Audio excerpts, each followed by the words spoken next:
Bayern Munich are now favorites, and I want to shift gears and talk about Barcelona taking on Bayern Munich, because the big one in this one, I mean, there's a lot of subplots, and we'll get into all of these subplots, but the big storyline for me is that Barcelona are going into this as underdogs. Jamie Easton put out a really interesting tweet. Jamie, who is our correspondent in Barcelona, and so he gives us kind of the sense, the feeling of Barcelona, what's going on in the city, and how fans and this team are feeling. And he said that it's the first time in a long time that he feels so much pessimism, so much worry within the Barcelona fan base heading into this match. Arturo Vidal said, you know, obviously a war of words, reminding his former team, Bayern Munich, that they're not playing a Bundesliga team. They're playing Barcelona, the best team in the world. But are they the best team in the world for you? And do they enter this match as underdogs, Ray?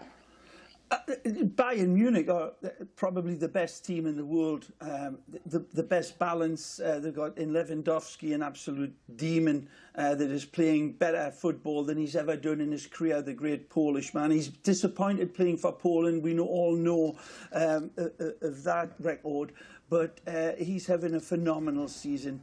Alphonso Davies as well, he's going to be presented with his biggest challenge of all, playing up against Messi. Messi alters everything. We know he comes through in the big times and drags his team to the finals. But whether or not he's going to have the support around him is going to be questionable. We saw some great improved performances last time out for Barcelona. Vidal, Busquets were missing. And now they're going to be back. And there's been some words of war from Vidal against Bayern Munich with his old team. But Dembele is back. Ansu Fati is waiting. Amado played much better last time out. Longley was wonderful in his performances. And De Jong were excellent. That's the type of players that you need to step up in their level to support Messi and allow the magic man to do his damage. Suarez needs to be sharper. Griezmann is another one. Defensively, they're going to be overburdened. The width of that Bayern Munich team is something exceptional, and they can overload it on both sides. And we've seen how this Barcelona team has been vulnerable. Two of the greatest goalkeepers in world football right now. That is going to be a wonderful subplot. But it's Bayern Munich that are authentically the better team. There's no disguising that. But look at what's happened lately in these one-off games. The best team on paper doesn't always win.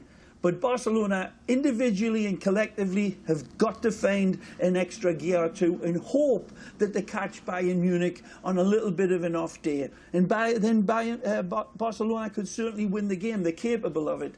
But for me, Bayern Munich are authentic favourites by some margin. Well, you spoke, Ray, about the fact that Arturo Vidal and Busquets weren't available in that second leg against Napoli. They are available today. Quique Setién is expected to make a tactical change. The rumor on the street is that's going to be a 4-4-2, a diamond, without Antoine Griezmann. The midfield would thus be Sergio Roberto, Busquets, De Jong, and once again, without Antoine Griezmann. Do you think that that's a mistake? You know, in horse racing, when you look at a racehorse, you look at its form recently. And if it's not doing too good, you don't put your money on them. In football, you depend on a lot more of the player's personality, the player's attitude, because it's more discernible. You can see it. In Antoine Griezmann, he's flashed. He's flattered to deceive so many times. He's had opportunities. And against the most ruthless team in European football right now, that is absolutely stacked left and right and through the middle, and is going to be inspired by Thiago Alcantara, of course, who's having another wonderful season, the ex-Barcelona player. Everything points towards a very difficult game, no matter what formation Setién puts out. And I think it's probably wise to play without the extra width in Griezmann. But having said that, Gabby, there's another juxtaposition that people would take and say, but Griezmann has that capability to sting you in the box in the area, and also he's got that relentless energy to do some great defending. So Setien, by what you're saying, is going to go, yeah, but that's not going to be good enough against Bayern Munich. And I can fully understand that viewpoint. But whether that work out, we'll just have to wait and see and lick our chops watching it. Yeah, we are going to have to wait and see. Another big storyline in this one is that Ousmane Dembele is back in the squad. He has been given the green light from the Barcelona medical staff to feature in today's match. Quique Setien says obviously he may not start, will probably not start, is only fit to play a certain amount of the game. But would you like to see Dembele come on in this one? Yeah, I'm sure he will make, it makes Barcelona the coolest feel a lot more because he has the promise of magic.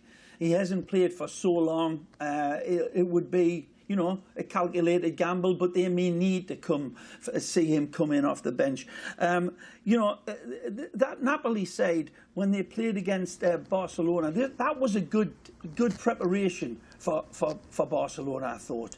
The manner in which Napoli played was so good in so many ways, and Barcelona had to raise their game. They did. And that part of it, coming in against an underdog who they know they are, might set them up for a real good battle royal. If Barcelona can keep the game, close in terms of performances in the first half hour, I think that'll stand them in good stead because they've got the game changers as well, as much as the great Bayern Munich has. I think there'll be a frog's hair between them, but it may not turn out that way on the score sheet. I'm contradicting myself, but this is one of those weird games. If Barcelona show up at their absolute best, and the indications were that they were finding it in that last game against a very good Neapolitan side, they might improve, but they've still got another gear to find, Gabby.